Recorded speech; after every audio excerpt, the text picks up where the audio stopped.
We're coming to you live right here at radio station KUCB. I'm Brother Jamal, and we're bringing you a live broadcast right here on YouTube. Um, Let me just give you a little information about about radio station KUCB before we get into something we want to talk about. Here in Des Moines, Iowa, we had a low-powered community education radio station for about 20 years. We served the general city of Des Moines, Iowa. Sometime outside of Des Moines, they would be able to pick us up because the signal would carry sometime that far. We was about had the station there for about 20 years. We had a volunteer staff of about 60, 65 people, and we had a format that we tried to have something for everybody in the community. Our motto was truth was the wealth of freedom, and we communicate to educate and organize. That was our motto. The founders were Miss Joanne Cheatham, who has passed on, Brother Charles Knox passed on. Brother Knox was our lead consultant and did so much legal work for us. But one of the things that we were proud about with radio station KUCB that we had here in Des Moines, Iowa, we had an extensive training program for the young people, for the youth. They could come and train in how to make a public service announcements, do weather, do news, do all kind of broadcasts. And then after completion of that, they would have their own radio show. So we had a large number of young people that was part of that, and we had a good relationship with the parents. We had a good relationship with the schools and vice versa, as far as checking on them, making sure they was doing what they were supposed to do at home and in school. So that was one thing we was proud of. I got a chance to work with Sister Hada Shah Mary on, and we hosted the International Found Call Out, where we interviewed so many people. Ramona Africa from the MOVE organization, one of the survivors of the MOVE bombing in Philadelphia, Pennsylvania. Got a chance to interview Senator John DeCamp when he broke the story of the Franklin Credit Union cover-up. We worked with Miss Sheila Jones out of Chicago, who did some tremendous work with us in hooking up and setting up so many of the interviews and so many of the connections that we had with people across the country. So we were really proud of that. The thing I want to talk to you about just briefly on this live chat is that we can draw from history, from what we were talking about, history then and history now, and we can say that without a shadow of doubt, because history stands by itself. The things that have happened in history, they still are standing there today, and we can still have discussions and talk about what has happened in history. For example, the whole murder thing with Brother Nipsey. People somehow want to throw out this term about there's no such thing as no conspiracy theory. People just talking off, don't know what they're talking about. And I'm here to tell you that people that say those things, that talk about those things, either you don't know anything about history, or you not old enough to know what has happened.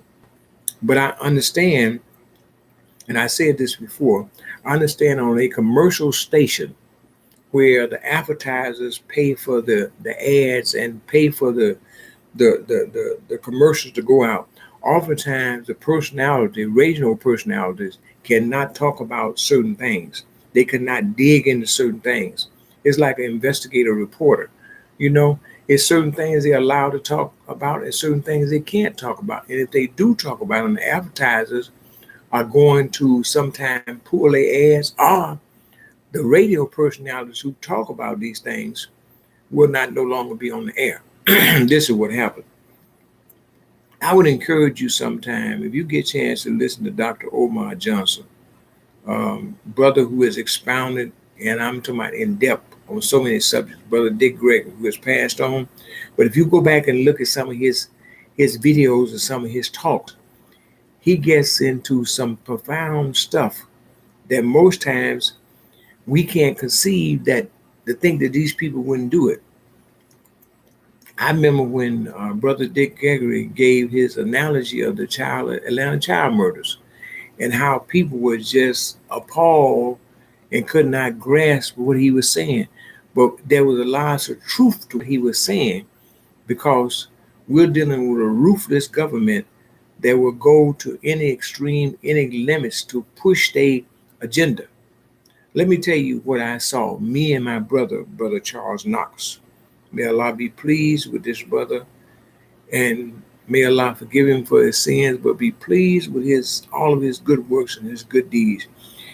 When he sent to get his Freedom of Information Act, the Freedom of Information on him, just the files on him, it looked like a who's file that was on Brother Knox.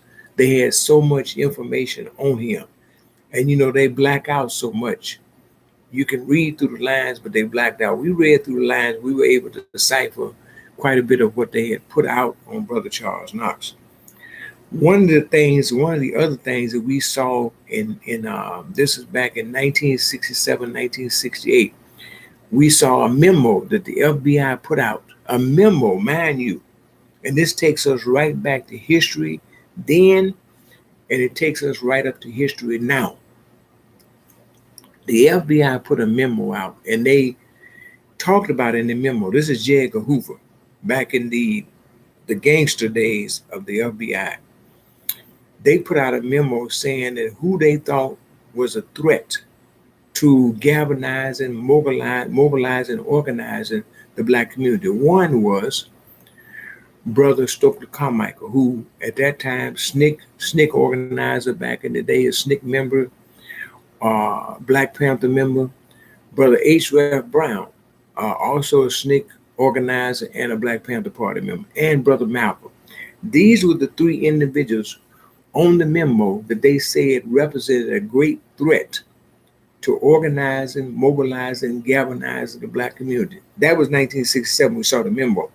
And one of the things they stressed in that memo, never again, never again, never again would they be caught off guard, because the movement, it took off so quick and it took off with so much steam until they realized what was happening. When they did realize, the movement was gone. It had taken off. I mean, organizations, individuals, people, you name it, the movement of that era had took off so until when they did discover where it was going and the height that it was moving and the speed that it was moving at, it was almost like too late. So I'm saying to you, here we are in 2019, and there's a lot of questions that people are beginning to raise and have not been answered about the murder of Brother Nipsey Hussle. There's a lot of questions being raised about that whole murder. And do you think, for all you people out there, I don't know the title of what I would call it, do you think these people would not do something like that in today's time? If you even think that they wouldn't, and you thinking on the lines that this couldn't happen in America, yes, it could happen in America. It happens in America. It happens all around the world all the time. Where the government decides to murder someone, and they can always get a stool pigeon to murder the individuals. They can do that. They get assassins. They get agents. Always. Look, we now know for a fact, history has shown us that Dr. King did not die on the Lorraine Motel balcony. Dr. King was murdered in a Memphis hospital. We now know this. Fact, we know this. He was murdered in a Memphis hospital. And the person that murdered him, that fired that fatal shot, it was not James Earl Ray. Why do you think the family went to visit James Earl Ray when he was in Stone Mountain Prison? Why do you think they went to visit him?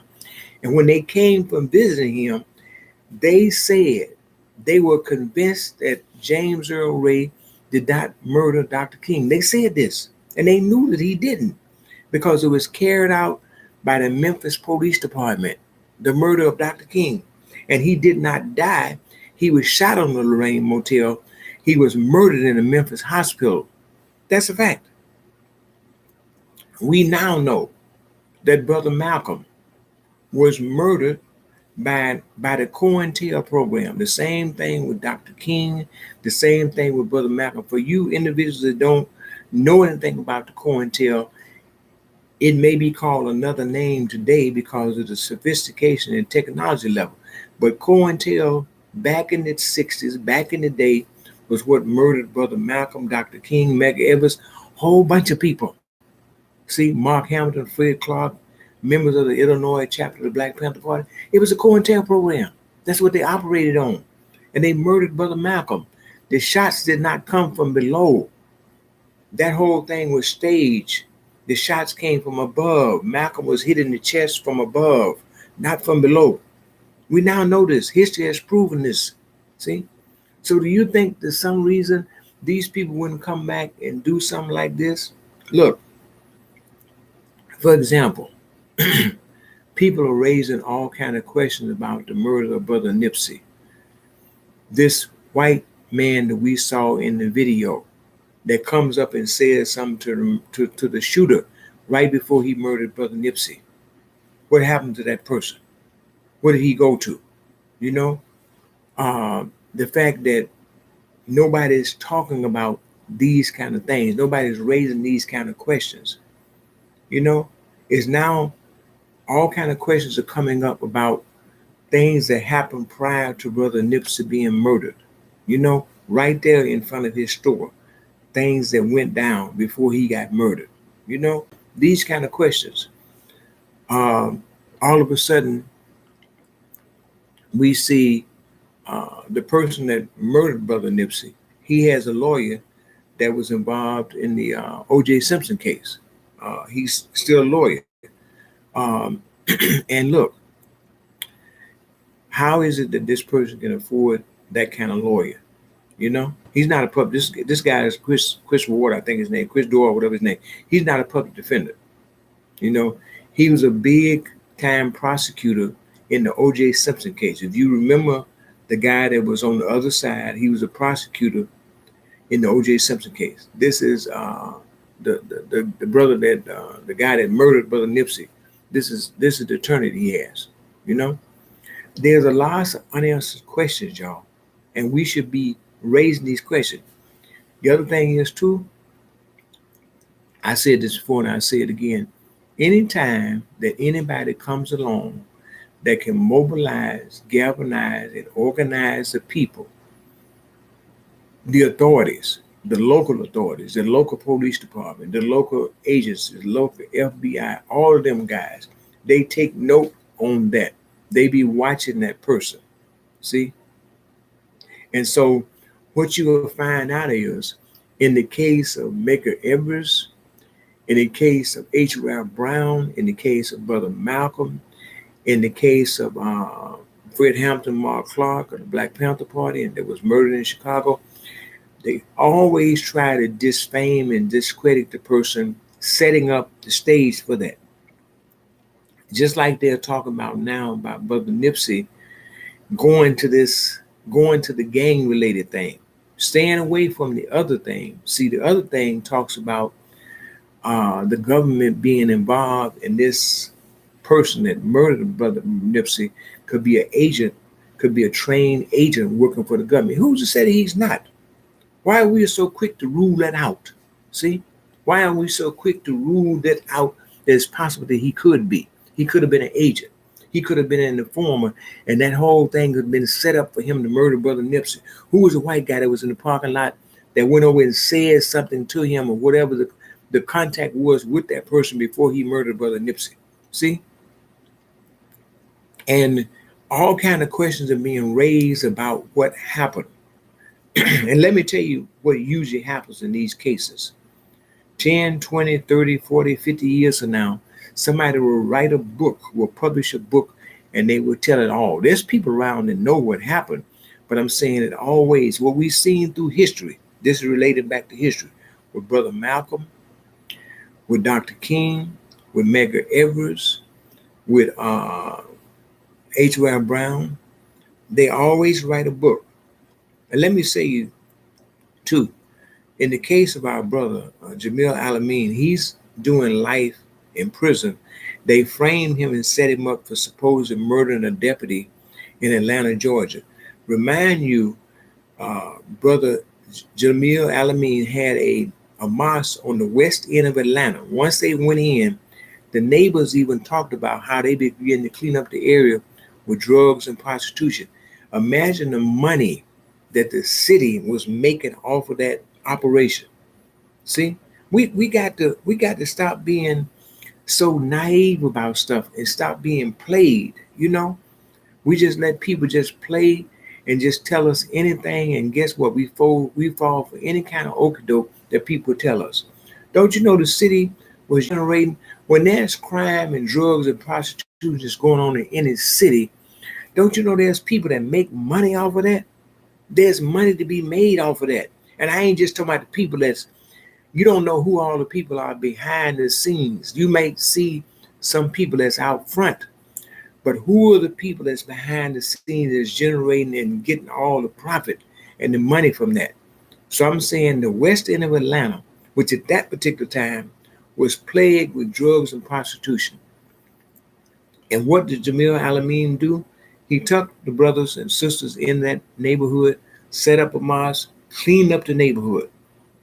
So years later, they come back and frame Jamil Alameen because they remember him from back in the day. In 1967, he was always have been outspoken, always. He was a member of the Black Panther Party. He was a member of the SNCC organization and real active. He was active even when he was in college. He was an active student. When he got out of college, in college, he joined the SNCC organization. And so they knew who he was. They tried to murder him back in 68 in New York City. They tried to murder him. So this time what they did, they set him up, said that he had murdered a deputy in Atlanta, Georgia. They went to his store to try to apprehend him. They was planning on killing him, really. And he fled because he knew they were going to try to kill him. So they captured him. When they captured him, the first thing he said, went back in the day, conspiracy. He knew what it was. See, because he was one of the people on the memo that J. Edgar Hoover put out in 1967. 3 people they said could galvanize, mobilize, and organize the Black community. It was him. He was one of the 3. Him, Brother Malcolm, and Brother Stokely Carmichael. These 3 individuals. So I'm saying, and you think today's time, anytime somebody comes along, like Brother Nipsey was, organizing the community, instructing people and the young people and people how to set up businesses, how to spend their money, how to have an organized plan when you go to set a business up, how to actually set a business up. See? And encouraging and inspiring the youth and encouraging young people, encouraging people, go back to the community, buy all the property up. Do you not know that the authorities and the government don't like to see nothing like that? They want to see it negative. Then all of a sudden, the Bloods and the Crips, not only in California, but in other places, begin to form a truce. The city and the government makes their money off as long as brothers are killing and warring against each other. There's turmoil in the community. They make their money off of that, y'all. They don't make no money off of when there's peace. And in the prison industrial complex, it generates and makes money off of the crime. And as long as crime and murder and killing is going on, that's how they make their money. They don't make their money off no peace. And we have this complicated analogy that we can't understand this. We can't get that. I don't know what's so hard about it. See? But we know for a fact, and Allah will eventually reveal this. It was more to the murder of Nipsey Hussle than what they're saying. It was more to the murder than that. See? And I'm saying to the people out there who may catch this now, may catch it later on, make sure that you support the businesses that this brother started. Support his businesses, all his businesses. If it's online, going shopping in his stores. And he was doing so much until, just like with Brother Malcolm, just like Brother H.L. Brown, Jamil Alameen, just like Brother Stokely Carmichael. His mobilizing, organizing, extended beyond the borders of this country. It extended beyond that. And I'm telling you, once again, these people do not want to see anything like that happen. The unanswered questions that people are now raising questions about in the murder of Brother Nipsey, these unanswered questions. And you know that these are the kind of things that people are raising questions about. The government, even the local authorities in LA, all them people know what happened. They know exactly what happened. And I want to say it again. Who's to say? Who's to say that this person wasn't an agent working for the government that murdered Brother Nipsey? Who's to say that he was? He wasn't. Who's to say that? See, we wanna get see what these people usually want to do in uh, trying to defame Brother Nipsey's his whole character and his whole being and the type of person he was, the type of heart that he had, the type of good deeds that he performed. They want to character assassinate him by tying him into something negative. If they can get the people to believe that, if they can say it to the people enough, they can broadcast, and broadcast it and broadcast it and say it enough, and especially to the youth, y'all, especially to the young people. See, if they can say it enough times, then they can paint kind of this gloom picture. They can paint this bad image of Brother Nipsey. This is what they try to do when they character assassinate about somebody. So then it takes away from the point that it could have been an agent, it could have been a government environment. It takes away from that, but it points the fingers in other areas. This is what they want to do. And so as many times as they can broadcast something negative about Brother Nipsey, say something negative about him, continue to just propagandize. This is how they work. This is how the propagandized machine works. The more that they can say negative stuff, continue to say it, continue to say it, continue to broadcast it, then after a while, and especially to the youth, see, especially to young people. And look at all the businesses and the opportunity and the hope that he gave to so many people. They don't want to see that, y'all. What is it so complicated about us not being able to look past this? They don't want to see anybody giving a positive image through the help and through the mercy of Almighty Allah, what could happen, what's possible that could happen in a person's life, see? And Brother Nipsey is a prime example of that, because where he came from and how he moved to another level in his whole growth and development, he moved to another level. He was on another plane. We say Allah used him, and Allah can use anybody he wants to. It doesn't make any difference whether we as human beings approve a yay or nay about the person. That's not our call. But when Allah decides to take someone and use them for a certain amount of period, for a certain amount of work, he can use them. See? He can use them for whatever. And it doesn't make any difference whether we like the person, whether we approve of that person. That's not our call. Allah is the one that knows the heart. Nobody else, no human being, nobody else knows the heart. Nobody else knows the unseen but Allah. So if he decides to pick somebody and choose somebody to do his will, that's it. He can choose them anytime. See? And so what we should try to remember is the good deeds that this brother carried out. The good deeds in opening his heart up and helping and doing so many things in the very area in Crenshaw where he came from, where he grew up at. See, remember the good things. That's what we drive on. And so I'm saying once again, there are questions that have not been answered, and Allah will reveal all of this. Every single bit, it will be revealed.